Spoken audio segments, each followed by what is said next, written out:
أعوذ بالله من الشيطان الرجيم بسم الله الرحمن الرحيم۔ ہر قسم کی حمد و ثنا، بزرگی، بڑائی، کبریائی اللہ رب العالمین ہی کے لیے لائق و زیبا ہے، جو ہمارا خالق ہے، مالک ہے، رازق ہے، مدبر کائنات بھی وہی ہے، سب کچھ اسی کی ذات ہے۔ اسی کی عبادت کرنا ہماری اپنی زندگی کا اہم ترین مقصد ہے۔ عبادت کرتے ہوئے اعلیٰ سے اعلیٰ درجے کو حاصل کرنا، جنت الفردوس کو حاصل کرنے کی کوشش کرنا ہماری زندگی کا اہم ترین مقصد ہے۔ درود و سلام ہو نبی آخر الزماں حضرت محمد مصطفیٰ صلی اللہ علیہ وسلم کے ذات گرامی پر، جنہوں نے امت تک ہر بھلی بات پہنچائی اور ہر بری بات سے روکا، اور اللہ رب العالمین نے آپ کو سراپا رحمت للعالمین بنا کر مبعوث فرمایا۔ معزز حضرات و خواتین، نوجوانوں اور معصوم بچوں، حمد و صلوات کے بعد ابھی میں نے آپ لوگوں کے سامنے سورۃ الاعراف کی ایک آیت کریمہ کا کچھ حصہ تلاوت کیا۔ اللہ رب العالمین نے فرمایا کہ ان الارض للہ یورثها من یشاء من عباده والعاقبۃ للمتقین، یہ زمین حقیقت میں اس کا مالک اللہ رب العالمین ہی ہے۔ یورثها من یشاء من عباده، اللہ رب العالمین اپنے بندوں میں سے جسے چاہتا ہے اس زمین کا مالک بناتا ہے، اس زمین کا اس کو حقدار بناتا ہے۔ والعاقبۃ للمتقین، اور انجام متقیوں کے لیے ہے، پرہیزگاروں کے لیے ہے، اللہ رب العالمین سے ڈرنے والے بندوں کے لیے ہے۔ معزز حضرات و خواتین، ہم سب اچھی طرح سے جانتے ہیں کہ آج کا دن ہمارا دن کیا ہے۔ آج کا دن 15 اگست ہے۔ ہم میں سے تقریباً پورے لوگ اور چھوٹے بچے سب کے سب یوم آزادی کی تقریب منا کر خوشیاں تقسیم کرتے ہوئے، مٹھائی وغیرہ کھاتے ہوئے، چاکلیٹ وغیرہ آپس میں بانٹتے ہوئے آج ہم سب کے سب یوم آزادی کی تقریب منائے ہیں۔ ہمارا یہ ملک ہندوستان، بھارت ہندوستان 15 اگست 1940 پر 7 ہجری کو عیسوی کو آزاد ہوا، 1940 پر 7 عیسوی کو آزاد ہوا، اور اس ملک کا قانون 26 جنوری 1950 میں بنا۔ یہ ملک جمہوری ملک بنا، اور اس ملک کے لیے بابا امبیڈکر صاحب نے مختلف قوانین وغیرہ بنوائے۔ یہ ملک آزاد ہونے سے تقریباً 200 سے 250 سال کی تاریخ ہے، ایک دن کی نہیں، 2 دن کی نہیں، کہ 1 سال کی نہیں، 2 سال کی نہیں، تقریباً 200 سال سے زیادہ تاریخ پر محیط ہے کہ مسلمانوں نے، یہاں کے ہر باشندوں نے، کافروں نے، غیر مسلموں نے اس ملک کو انگریزوں کی غلامی سے آزاد کرانے کی پوری کوشش کی اور کئی قربانیاں دیں۔ یہ ملک چونکہ انگریزوں نے مسلمانوں سے چھینی تھی اور لی گئی تھی، اس لیے اس میں بہت زیادہ قربانیاں مسلمانوں کی تھی، اور مسلمانوں کے علماء نے، یہاں کے عواموں نے، بادشاہوں نے،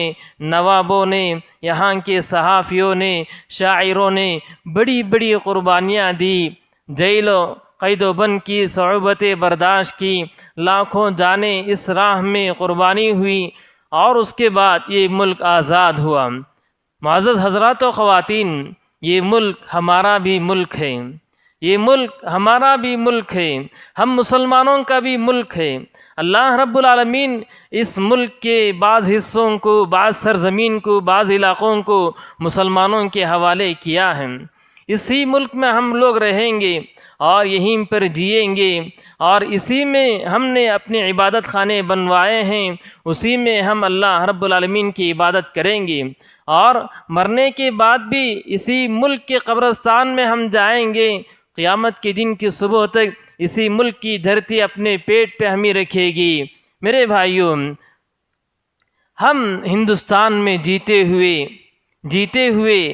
کئی ایک مسائل سے دوچار ہوتے رہتے ہیں۔ آئے دن مسلمانوں کے ساتھ کئی ایک مسائل روز بروز آتے رہتے ہیں، کبھی طلاق کا مسئلہ، کبھی خلا کا مسئلہ، کبھی قرآن مجید میں جہاد سے متعلق آیتوں کو نکالنے کا مسئلہ، کبھی یکساں سول کوڈ کا مسئلہ، کبھی وقف بل کا مسئلہ، کبھی مختلف طرح طرح کے مسائل آتے رہتے ہیں، کبھی اللہ کے نبی علیہ السلام کے شان میں گستاخی کرنے کا مسئلہ، توہین رسالت کا مسئلہ۔ اب رہا سوال کہ ہم اس ملک میں رہتے ہوئے کیسے رہنا ہے، کیسے رہنا ہے اور کیسے ہمیں زندگی گزارنا ہے، اسی عنوان کو لے کر میں آپ کے سامنے حاضر ہوا ہوں۔ میرے پیارے بھائیوں، دیکھیے کہ اللہ رب العالمین نے نبی کریم صلی اللہ علیہ وسلم کو اس دنیا کے لیے مبعوث فرمایا، نبی بنا کر اللہ رب العالمین نے مبعوث فرمایا۔ آپ صلی اللہ علیہ وسلم نبی بنائے جانے کے بعد اللہ رب العالمین کی ہدایت کی روشنی میں آپ نے جو چیزیں حرام قرار دی وہ قیامت کی صبح تک کے لیے حرام ہیں، جو چیزیں آپ نے حرام قرار دی وہ قیامت کی صبح کے لیے حرام ہیں، جو چیزیں آپ نے ناجائز قرار دی وہ ناجائز ہی ہیں، جو چیزیں آپ نے جائز قرار دی وہ سب کے سب جائز ہی ہیں، اس میں سے کوئی تبدیلی نہیں، اس میں کوئی کمپرومائز نہیں اسلام کے معاملات میں۔ لیکن آپ صلی اللہ علیہ وسلم کی زندگی کا مطالعہ کیجئے کہ آپ نبی بنائے جانے کے بعد آپ کی کچھ زندگی مکی زندگی ہے اور آپ صلی اللہ علیہ وسلم کی کچھ زندگی مدنی زندگی ہے۔ اللہ رب العالمین نے آپ کی زندگی کو دو ماڈلوں میں، دو نمونوں میں تقسیم کیا ہے، ایک مکی ماڈل ہے اور دوسرا مدنی ماڈل ہے۔ اللہ کے نبی علیہ السلام نبی بنائے جانے کے بعد مکہ مکرمہ میں تقریباً 13 سال رہے اور مدینہ منورہ میں 10 سال رہے۔ یہ دونوں ماڈل ہیں۔ اللہ کے نبی علیہ السلام صحابہ کرام مدینہ منورہ میں اقلیت میں تھے، کمزور تھے، مسلم مائنارٹی کے سامنے، مسلم مائنارٹی کی حیثیت سے، نان مسلم کی مائنارٹی کے ہوتے ہوئے مسلم میجارٹی کی حیثیت سے رہتے تھے، کمزور تھے، گنتی کے اعتبار سے بھی کم تھے، کئی چیلنجز کا سامنا کرتے تھے۔ جبکہ آپ مدنی زندگی کا مطالعہ کر کے دیکھیں کہ اللہ کے نبی علیہ السلام وہاں حاکم بن گئے، وہاں طاقت آ گئی، وہاں قوت آ گئی، وہاں پر کسی کو مسلمانوں پر اور اللہ کے نبی پر دسترازی کرنے کا کسی کو ہمت بھی نہیں، کسی کو بھی طاقت نہیں۔ میرے بھائیوں، اللہ رب العالمین نے یہ دو نمونے کیوں پیش کیا ہے؟ یہ دو نمونے کیوں پیش کیا ہے؟ اس لیے پیش کیا ہے کہ اللہ کے نبی علیہ السلام کے بعد اس دنیا میں مسلمان اس دنیا کے کسی بھی کونے میں رہیں گے، اس دنیا کے کسی بھی کونے میں رہیں گے، اگر اس ملک میں مسلمانوں کی حیثیت تعداد کے اعتبار سے، طاقت کے اعتبار سے کمزور ہے تو ان لوگوں کو کیسے رہنا ہے، ان لوگوں کو اپنے قانون کے لیے کیسے لڑنا ہے، ان لوگوں کو کس بات کی تعلیم دینا ہے، ان سب باتوں کے لیے ہی اللہ رب العالمین نے آپ صلی اللہ علیہ وسلم کی زندگی کو دو حصوں میں تقسیم کیا۔ آپ دیکھیے کہ مکی زندگی کا مطالعہ کیجئے کہ اللہ رب العالمین نے نبی کریم صلی اللہ علیہ وسلم کو دو ہی باتوں کا حکم دیا، دو ہی باتوں کا حکم دیا۔ اللہ رب العالمین نے پہلا حکم یہ دیا کہ اللہ کی عبادت کرو، ایمان لے آؤ اور اسی کی عبادت پہ جم جاؤ، اسی کی عبادت پہ جم جاؤ اور اسی کی عبادت میں قائم و دائم رہو۔ اللہ رب العالمین نے فرمایا یا ایھا المزمل قم اللیل الا قلیلا نصفہ او انقص منہ قلیلا، اے چادر اوڑھنے والے رات میں عبادت کرو اور تھوڑی دیر عبادت کرو، اللہ رب العالمین کی عبادت پر جم جاؤ۔ دوسرا، اللہ رب العالمین نے آپ صلی اللہ علیہ وسلم کو مکی زندگی میں یہ حکم دیا کہ دین کی نشر و اشاعت کرو، دین کی دعوت دو، لوگوں تک دین کو پہنچاؤ۔ اللہ رب العالمین نے فرمایا ادع الی سبیل ربک بالحکمت والموعظۃ الحسنہ، کہ اللہ رب العالمین کی جانب موعظت کے ساتھ، حکمت کے ساتھ بصیرت کے ساتھ لوگوں میں دین کا کام کرتے رہو، دین کی نشر و اشاعت کا کام کرتے رہو۔ اور وجادلہم باللتی ہی احسن، اگر بحث و مباحثہ کا معاملہ آ جائیں تو اچھے انداز سے ان سے بحث و مباحثہ کرنا، اچھے انداز سے ان سے گفتگو کرنا۔ اللہ رب العالمین نے اس کی بھی تعلیم دی۔ آپ ذرا مکی زندگی کا مطالعہ کیجئے کہ پوری کی پوری انسانی تاریخ میں، پوری کی پوری انسانی تاریخ میں مکی زندگی میں مسلمانوں کو اور اللہ کے نبی علیہ السلام کو جتنا نشانہ بنایا گیا کسی اور کو اتنا نشانہ نہیں بنایا گیا۔ صحابہ اکرام کو طرح طرح کی اذیتیں دی جاتی، طرح طرح کی تکلیفیں دی جاتی، طرح طرح کی مشقتیں دی جاتی، چلچلاتی دھوپ میں انہیں لٹا دیے جاتے، ان کے سینوں پر پتھر رکھ دیے جاتے، اللہ کے نبی علیہ السلام کو ختم کرنے کی کوششیں کی جاتی۔ آپ صلی اللہ علیہ وسلم جہاں جہاں چلتے تھے پھرتے تھے وہاں سب کانٹے بچھائے جاتے، طرح طرح کی اذیتیں دی جاتی۔ اللہ رب العالمین نے یہ تمام اذیتیں جو مسلمانوں کو دی جاتی، اللہ رب العالمین نے قرآن مجید کی کئی ایک آیتوں میں، مکی سورتوں میں اللہ رب العالمین نے آپ صلی اللہ علیہ وسلم کو اسی بات کا حکم دیا کہ ان دو کاموں کو انجام دینے میں، اللہ رب العالمین کی عبادت کرنا اور اس دین کی نشر و اشاعت کرنا، اس دین کو پھیلانے کے سلسلے میں جو کچھ بھی مشقتیں آئیں، جو کچھ بھی تکلیفیں آئیں، اس کو برداشت کرنا اور صبر و ضبط سے کام لینا۔ اللہ رب العالمین نے کہا فاصبر علی ما یقولون واہجرہم ہجرا جمیلا۔ اے اللہ کے نبی علیہ السلام، یہ لوگ جو کچھ کہے جا رہے ہیں ان تمام باتوں پر آپ صبر کیجئے اور انہیں اچھے انداز سے چھوڑ دیجئے۔ اللہ کے نبی علیہ السلام کو کبھی کاہن کہتے، کبھی بہکی بہکی باتیں کرنے والا کہتے، ساحر کہتے، جادوگر کہتے، کبھی اللہ کے نبی علیہ السلام کو شاعر کہتے، طرح طرح کے برے القاب سے نوازے جاتے۔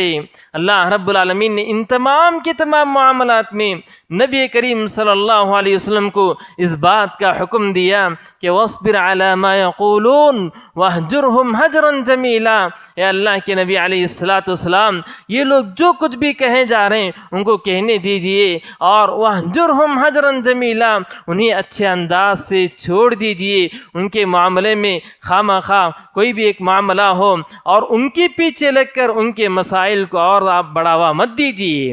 اللہ رب العالمین نے سورۃ المدثر جو ابتدائی دور میں اللہ رب العالمین اللہ کے نبی صلی اللہ علیہ وسلم پر نازل ہونے والی صورتیں تھیں، اس میں بھی اللہ رب العالمین نے حکم دیا وَلِرَبِّكَ فَاصْبِرْ وَلِرَبِّكَ فَاصْبِرْ، اپنے رب کے لیے صبر کیجئے، آپ اپنے رب کے لیے صبر کیجئے کہ یہ جو کام ہے کہ اللہ رب العالمین پر جمع رہنا اور قم فانذر کا جو حکم ہے کہ لوگوں کو ڈرائیے، اللہ رب العالمین نے جو آپ کو حکم دیا، اس حکم کے معاملے میں آپ کو اس راہ میں جو کچھ مشقتیں آئیں، جو کچھ تکلیفیں آئیں، ان تمام تکلیفوں کو برداشت کرنا۔ اللہ رب العالمین نے نبی کریم صلی اللہ علیہ وسلم کو اسی بات کا حکم دیا۔ مکی زندگی میں اللہ رب العالمین نے آپ صلی اللہ علیہ وسلم کو، صحابہ اکرام کو اس بات کا بھی حکم دیا کہ کسی بھی ملک میں مسلمان تعداد کے اعتبار سے کم رہتے ہوں، کسی بھی ملک میں مسلمان نان مسلم میجارٹی کے درمیان مائنارٹی کی حیثیت سے رہتے ہوں، نبی کریم صلی اللہ علیہ وسلم کی مکی زندگی کو مثال دیتے ہوئے کہا کہ جہاں تک ہو سکے ٹکراؤ کی کیفیت سے بچو، جہاں تک ہو سکے دشمن کا سامنا کرنے اور دشمن سے لڑائی جہاد وغیرہ کرنے کے معاملے سے بچنے کی کوشش کرو۔ اللہ کے نبی علیہ السلام کے پاس بعض صحابہ اکرام آ کے اللہ کے نبی علیہ السلام سے کہتے،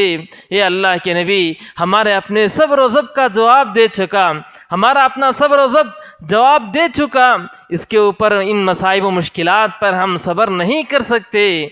کیا آپ الا تستنصروا لنا الا تدعوا لنا، اے اللہ کے نبی علیہ السلام آپ اللہ رب العالمین سے دعائیں نہیں کریں گے؟ کیا اللہ رب العالمین ہماری اپنی مدد نہیں کرے گا؟ حضرت خباب بن ارت آ گئے اور آپ سے گزارشیں کرنے لگے۔ اللہ کے نبی علیہ السلام خانہ کعبہ میں ٹیک لگائے ہوئے بیٹھے ہوئے تھے، آپ سیدھے بیٹھ گئے اور بیٹھ کر کہنے لگے کہ اتنے جلد آپ ہمت ہار گئے، اتنے جلد آپ ہمت ہار گئے، ہم مکی زندگی میں ہیں اور مکی زندگی کی مثال دیتے ہوئے اور سابقہ امتوں کی مثال دیتے ہوئے آپ صلی اللہ علیہ وسلم نے کہا کہ ہم سے پہلے جو امتیں گزری تھیں انہیں اور بھی سخت سے سخت عذابات دی جاتی تھیں، ان میں سے کسی شخص کے لیے گڑھا کھودا جاتا اور اس میں سے لا کر اس شخص کو رکھا جاتا اور آرون سے اس کے جسم کو پار پار دو ٹکڑے کر دیے جاتے،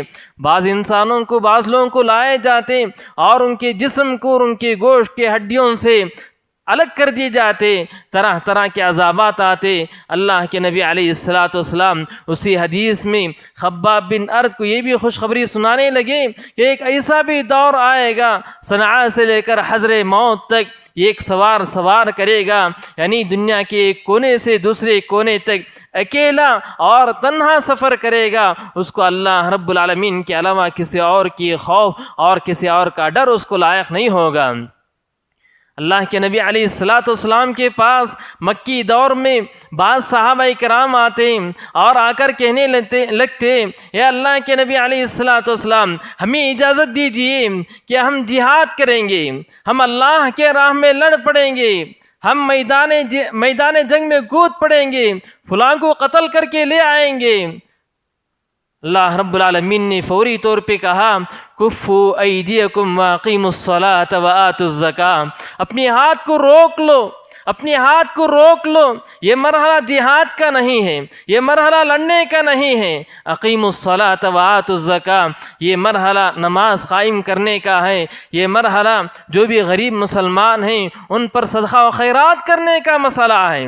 میرے بھائیوں، مکی دور کا آپ مطالعہ کیجئے کہ اللہ رب العالمین غیبی مدد بھی صحابہ کرام کے ساتھ نبی کریم صلی اللہ علیہ وسلم کے ساتھ بارہا کیا کرتا تھا۔ اللہ رب العالمین کی غیبی مدد کیسے آتی؟ صحابہ کرام اللہ کے نبی علیہ السلام ان دو باتوں کی پابندی کرتے، دین پر خود بھی جمے رہتے، دین کی نشر و اشاعت پر لگے رہتے، اور اللہ رب العالمین کی غیبی مدد آتی۔ غیبی مدد کس طرح سے آتی؟ دشمنوں میں اللہ رب العالمین اپنوں کو پیدا کرتا، دشمن ہمارے جو کٹر سے کٹر دشمن ہوں گے ان کے دلوں میں مسلمانوں کے تعلق سے رحم دلی کے جذبات کو اللہ رب العالمین پیدا کیا کرتا تھا۔ ابو طالب کون تھے؟ آپ کے چچا تھے، مسلمان نہیں تھے، لیکن آہنی دیوار بن کے کھڑے ہوئے تھے، اللہ کے نبی علیہ السلام پر آنچ آنے نہیں دیے، کوئی تکلیف آنے نہیں دیے۔ ابن کثیر رحمہ اللہ فرماتے ہیں کہ اللہ کے نبی علیہ السلام کی جسمانی تکلیفوں کی جو کچھ واقعات ہیں وہ سب ابو طالب کے وفات کے بعد ہے۔ ابو طالب کے ہوتے ہوئے مکی زندگی کی تقریباً 10-11 سال کوئی بھی انسان آپ کو کسی بھی قسم کی اذیتیں نہیں دیا کرتا تھا۔ اس طرح کئی غیر مسلمانوں کے ہم نوا ہوتے، مسلمانوں کے معاون ہوتے، مسلمانوں کے مددگار ہوتے۔ ابن دغنہ ہو، وہ مطعم بن عدی ہو، وہ زبیر بن ابو الاسود ہو، زمعہ بنت اسود ہو، زبیر بن امیہ ہو، کئی طرح کے لوگ جو کہ ایک نان مسلم ہوتے ہوئے، یہ غیر مسلم ہوتے ہوئے مسلمانوں کے ہمدرد نکلے، مسلمانوں کے تعاون کرنے والے، مسلمانوں کا ساتھ دینے والے۔ میرے بھائیوں، کہنا کیا چاہتا ہوں میں کہنا یہ چاہتا ہوں کہ اللہ رب العالمین نے نبی کریم صلی اللہ علیہ وسلم کی نبوت کی زندگی کو 2 حصوں میں تقسیم کیا، یہ ایک مکی زندگی، یہ ایک مدنی زندگی۔ مدنی زندگی کے مقابلے میں مکی زندگی کو اللہ رب العالمین نے طویل کیا، بڑا کیا، اور بڑا کر کے پورے کی پورے امت میں رہنے والوں کو یہ پیغام دے دیا کہ مسلمان جہاں کہیں نام مسلم میجارٹی کے درمیان مسلمان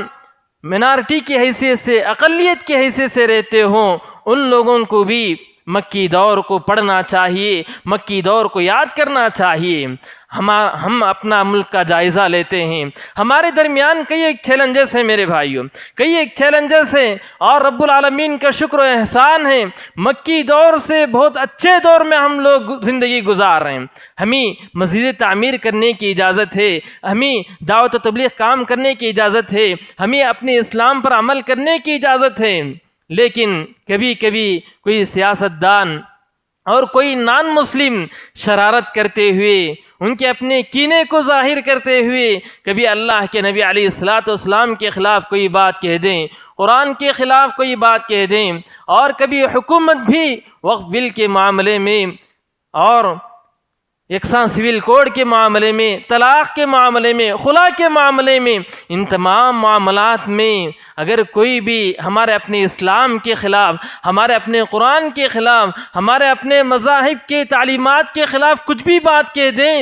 تو ہمیں کرنا کیا چاہیے؟ ہمیں مکی دور کی طرح صبر و ضبط تو نہیں، لیکن ہمیں عقل مندی سے کام لینا ہے میرے بھائیوں، عقل مندی سے کام لینا ہے۔ عقل مندی سے کام لینا یہ ہے کہ ہم متحد ہو کے ہندوستان کے قانون کو پڑھتے ہوئے، متحد ہو کے ہندوستان کے قانون کو پڑھتے ہوئے حکومت سے لڑنا ہے، افراد سے بھی لڑنا ہے، افراد سے بھی لڑنا ہے۔ ہماری اپنی شریعت میں جو کوئی دخل اندازی کریں ہمیں ناقابل قبول ہے، لیکن ناقابل قبول ہونے کا مطلب یہ نہیں کہ ہم انفرادی طور پہ کہیں بھی نکل جائیں۔ میرے بھائیوں، یہ بات مجھے کہنے کی ضرورت اس لیے پڑ رہی، یہ بات مجھے آج کہنے کی ضرورت اس لیے پڑ رہی کہ چند دن قبل میں اپنی بستی کے چند نوجوانوں کو بولتے ہوئے سنا کہ مسلمانوں کے خلاف فلاں یہ بول رہا ہے، مسلمانوں کے خلاف فلاں وہ بول رہا ہے، کیا ہم اس کو جا کے قتل کر دیں گے تو کیا ہم شہید نہیں ہوں گے؟ کیا ہم اس کو جا کے کچھ مار دیں گے تو ہم شہید نہیں ہوں گے؟ میرے بھائیوں، یہ بے خوفی ہوگی، یہ عقل مندی نہیں۔ ہمارے ساتھ ہم لوگ تمام جماعت مل کر لڑیں گے، ہمارے ساتھ مسلم پرسنل لا بورڈ ہے، ان تمام مسائل کو حل کرنے کے لیے ان کے ساتھ ہو کے ہم لڑیں گے۔ تنہا جا کے لڑیں گے تو معاملات اور بھی سنگین ہو سکتے ہیں، معاملات اور بھی بگڑ سکتے ہیں، اور معاملات صرف ہمارے فرد کا نہیں، ہمارے اپنے پورے خاندان کے لوگ مختلف سزاؤں کی زد میں آ سکتے ہیں۔ میرے بھائیوں، کہنا یہ ہے کہ یہ ملک ہمارا بھی ملک ہے، یہ ملک ہمارا بھی ملک ہے۔ ہم اس ملک کو بہت زیادہ دینے والے تھے اور دینے والے ہیں اور دینے والے بننا ہے، دینے والے بننا ہے۔ ہم اس ملک میں اقلیت کے حیثیت سے رہتے ہیں، ہمارے اطراف و اکناف نان مسلم رہتے ہیں، ہمارے اطراف و اکناف ہمارا اپنا لین دین، ہماری اپنی گفتگو، ہماری اپنی بات چیت، بہت سارے معاملات غیر مسلموں سے ہوا کرتی ہے۔ غیر مسلموں سے ہوتے ہوئے اللہ رب العالمین نے آپ صلی اللہ علیہ وسلم کو رحمت للعالمین بنا کر مبعوث فرمایا۔ آپ تمام جہاں کے لیے رحمت تھے۔ اللہ کے نبی علیہ الصلاۃ والسلام نے ہم امتی کو امت رحمت بنایا۔ ہم امتی دنیا کے کسی کونے میں بھی کیوں نہ رہیں، رحمت بن کے رہیں، رحمت بن کے رہیں، اور جس اسٹیٹ میں رہیں، جس ملک میں رہیں، جس گلی میں رہیں، جس گھر میں رہیں، ہمارا اپنا پڑوسی ہندو ہی کیوں نہ ہو، ہمارا اپنا پڑوسی نان مسلم ہی کیوں نہ ہو، اس سے کسی بھی قسم کی چھیڑ چھاڑ کی اجازت اسلام نہیں دیتی۔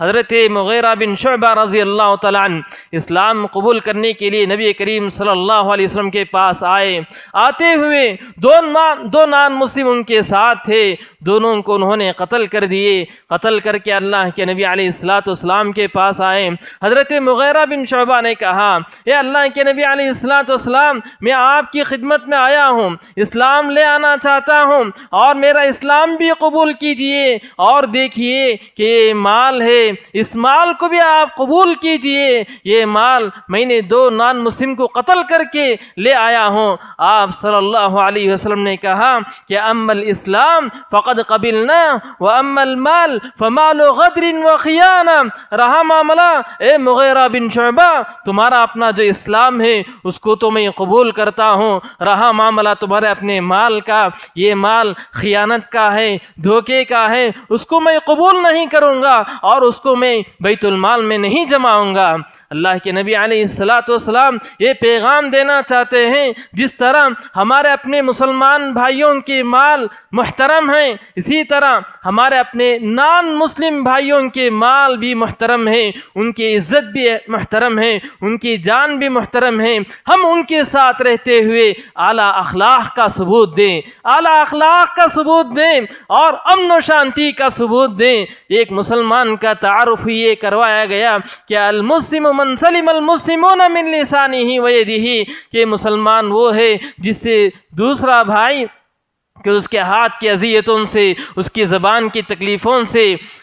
امن و سلامتی میں رہیں۔ میرے بھائیوں، یہی پیغام دینا چاہتا ہوں کہ ہم جہاں کہیں رہتے ہوں، دنیا کے جس کونے میں بھی رہتے ہوں، رحمت بن کے رہیں، اس ملک میں امن و شانتی پھیلانے والے بن کے رہیں، اس ملک میں امن و سکون پھیلانے والے بن کے رہیں۔ ہمارے ساتھ کوئی بھی ایک نان مسلم ہو، ان کے ساتھ کسی بھی قسم کا کوئی کھلواڑ نہ کریں۔ ہمارے ساتھ کوئی بھی ایک نان مسلم ہمارے اپنے اسلامی معاملات میں دخل اندازی کرتا ہے تو دخل اندازی کرتے ہوئے صبر و ضبط سے کام لینا بھی نہیں ہے اور تنہا لڑنا بھی نہیں ہے، تنہا جا کے لڑنا بھی نہیں ہے۔ قانون کو جانیں، قانون کو جانیں۔ حکومت ہند کی کیا قانون ہیں؟ شریعت اسلامیہ کی روشنی میں حکومت ہند کو قانون کو جاننے کے بعد عمائدین شہر، اہل علم، علماء کرام کی روشنی میں جو کارروائی کرنا ہے، جو پروٹیسٹ کرنا ہے وہ سب کریں، لیکن کبھی بھی تنہا ٹکراؤ کی پالیسی،